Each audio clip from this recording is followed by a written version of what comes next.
Good morning to you all, ladies and gentlemen. Once again, I welcome you all to this early Thursday morning broadcast coming from the platform of Okute Daily Talk 2. And the broadcaster is Amanda Neze.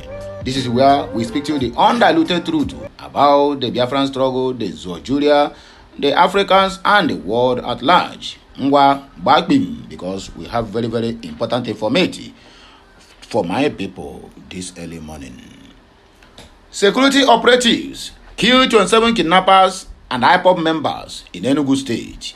2nd of December carries a lot of distractions, a lot of obstacles, and a lot of propagandas from the oppressors, which is the Zoological Republic of Nigeria. Each time they kill kidnappers, they must surely name them IPOB. But when they go to the north, when they kill Boko Haram, they will say, no, this one is not Boko Haram, it is bandit. Rather than when they capture them, because they don't kill them. Each time you hear they kill Boko Haram in the north, my dear, just know it, they have killed innocent people, because Boko Haram, ISWAP, and the so-called, what would I call them, what is this their name that's operating from Lake Chad region, are all the arms of government. They are the one that is handling those areas. That is why you see that the insecurity never stop in the northeast, northwest, and north central.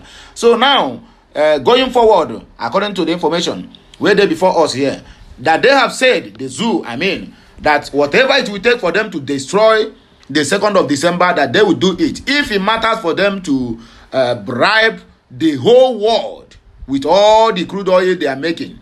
In fact, according to the information that reads me here, the zoo vow that it is, instead of them to allow Biafra to go, that they will allow Nigeria to sink. And that is the reason why they are where they are today. Yes. They have vowed, instead of an Igbo man to climb the seat of power in Aso Rock, they rather prefer Nigeria to sink. And that is where they are today. They prefer for Nigeria to sink instead of an Igbo man to become a Senate president in this current dispensation. When what they call it, Okaribo, in fact, let me not go into that news, because it reminds me of the mistakes that the so-called our Igbo brothers or our Igbo politicians did in the past. But that is by the way. So let us continue with the reason why we are here this morning. Please like, share, comment, and make sure you subscribe to my channel for more interesting videos coming your way. Just know it. They are doing everything humanly possible to make sure that they subdue the Biafrans to their knees. But they are, they are rather too late. Anyway, here are the other headlines. Prices of garri, yam, tomatoes, and other foodstuffs in Anambra, Enugu State, and Ebonyi. Nigerian man arrested for allegedly stealing 10 million in U.S. unemployment benefits. This one no be, why I bring this news, it doesn't concern us. But this one no be an Igbo man, it's a Yoruba man. Because if anything that happen now and the international world, what they are relating, what they always go to check is what is the name of this person. Once they see Igbo now, Igbo is the one that's spoiling the name of Nigeria before the international community. That's why I'm bringing this news to the doorstep. Federal government considers out of court settlement with Onegbehe over removal as CJN, that's Chief Justice of Zoogeria. My people, let us hit the ground running. There's no time to tell time.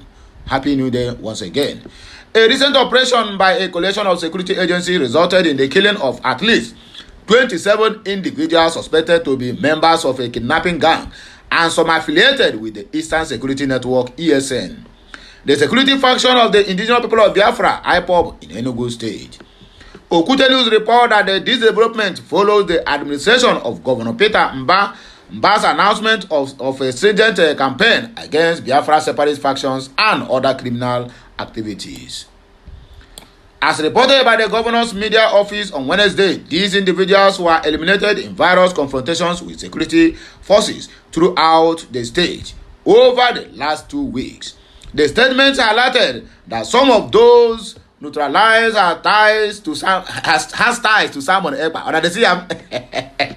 also known as autopilot IPOB, based in Finland.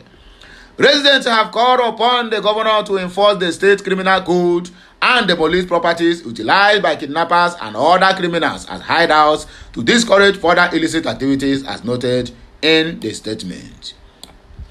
Additionally, It was reported that in recent operation, a joint security team led by Superintendent Onochie Eze successfully rescued kidnapped victims and eliminated a 7-member gang of kidnappers at Ogbeke, Nike, where a large poultry farm was reportedly used to conceal hostages.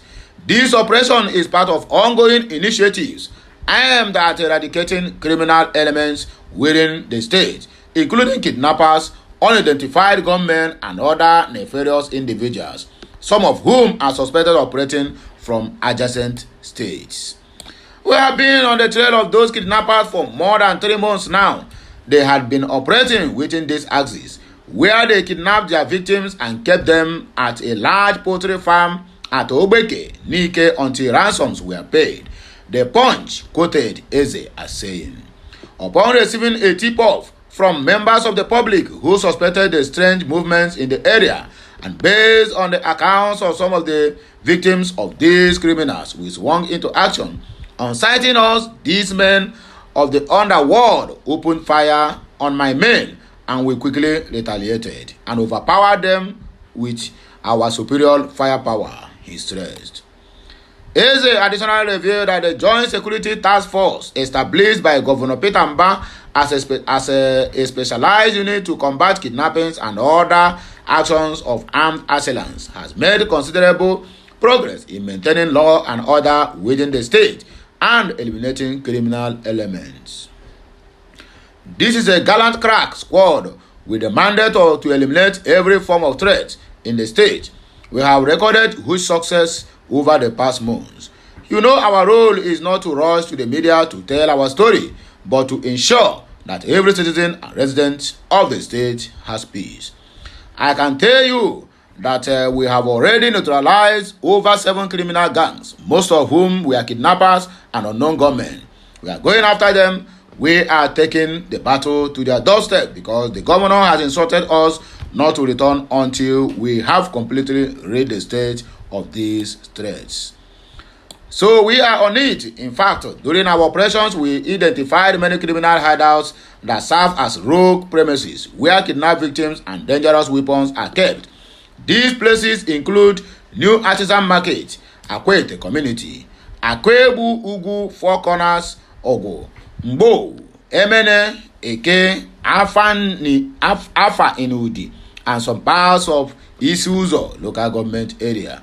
During rescue operations, we were able to neutralize over 30 of the kidnappers and rescue guns and valuables, Eze added, narrating her powerful experience while with the kidnappers. One of the rescue victims, identified as Dr. Katie Pamela, said during press briefing, each time I pass by that poultry, I feel I have been denied justice by still allowing it to operate.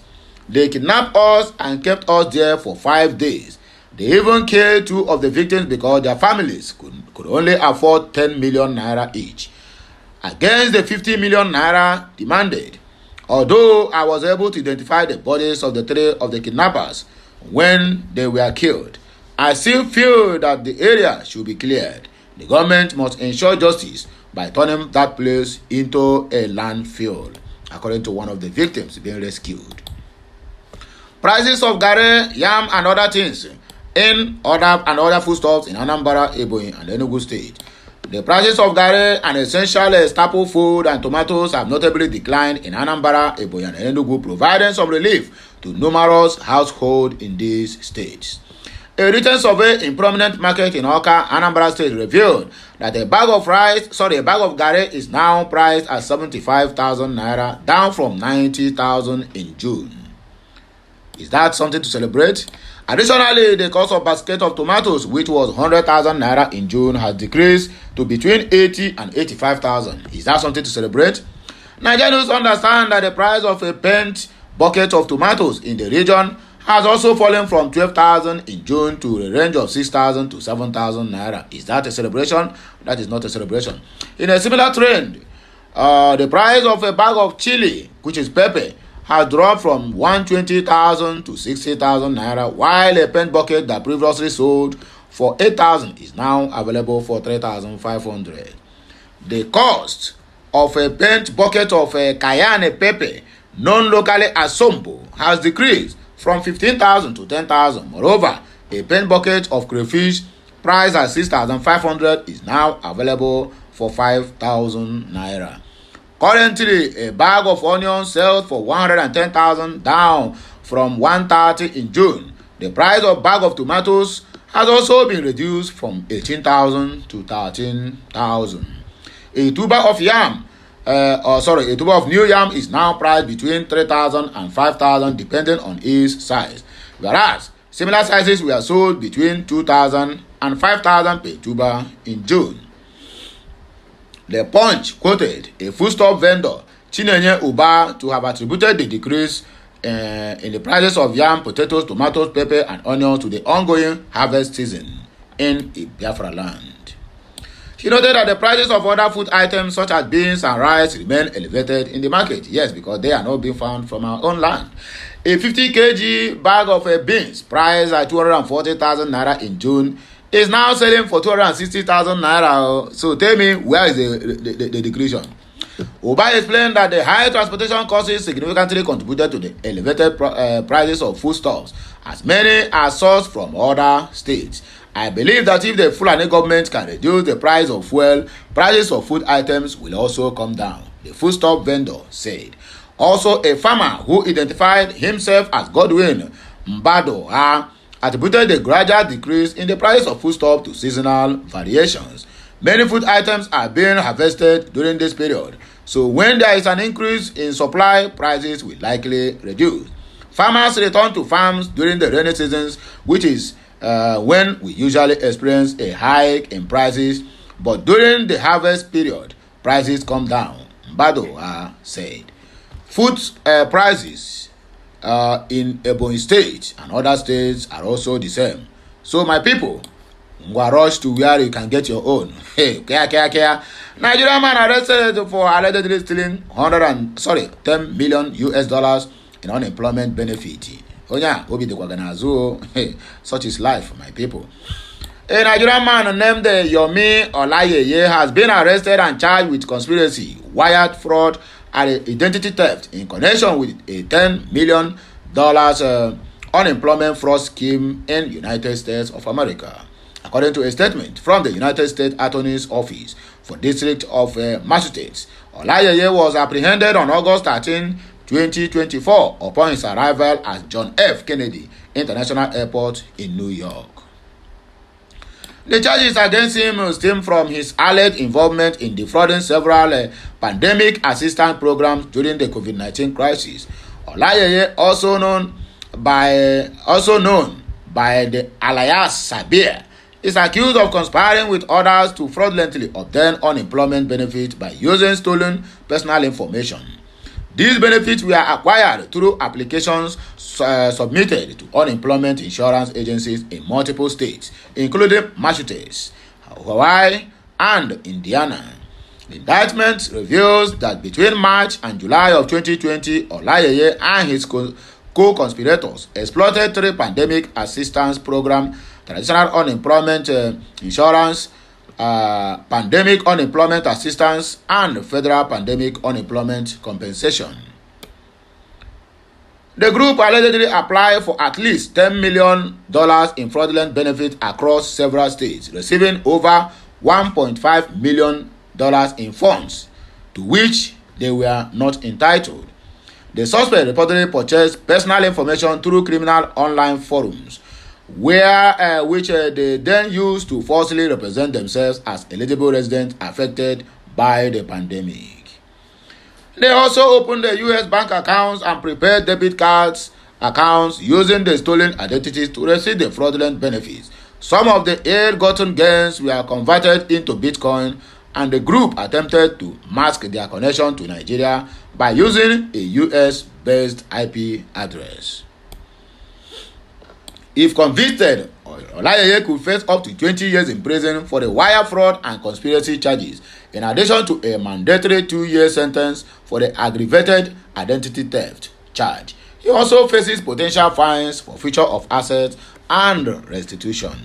The U.S. Department of State, U.S. Department of Justice has intensified efforts to combat pandemic-related fraud through the establishment of COVID-19 Fraud Enforcement Task Force created on May 17, 2021. The task force aimed to coordinate resources across government agencies to address and prevent fraudulent activities linked to the pandemic. Last but not the least, federal government considers out-of-court settlement after embarrassing this man. The Fulani government of Nigeria has expressed its intention to resolve the legal dispute involving former Chief of Justice of Nigeria, Walter Onegbehe, amicably.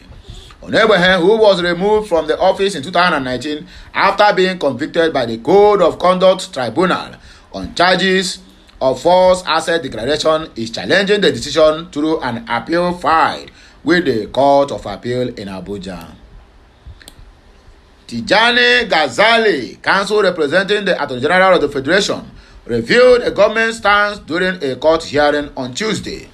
Ghazali, who serves as an acting director of civil litigation at the Ministry of Justice, informed the court that efforts were being made to resolve the issues raised by Onegbehe through dialogue rather than prolonged litigation.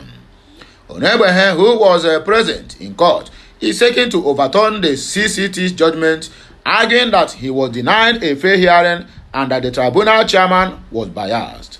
He also contends that the National Judiciary Council is the only body with the authority to discipline a judicial officer, not the CCT.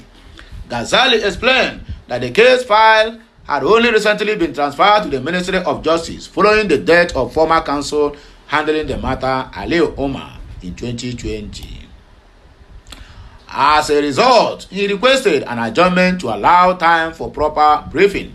Onegbehe's counsel, Chris Uche, did not oppose the adjournment, but urged the court to expedite the hearing.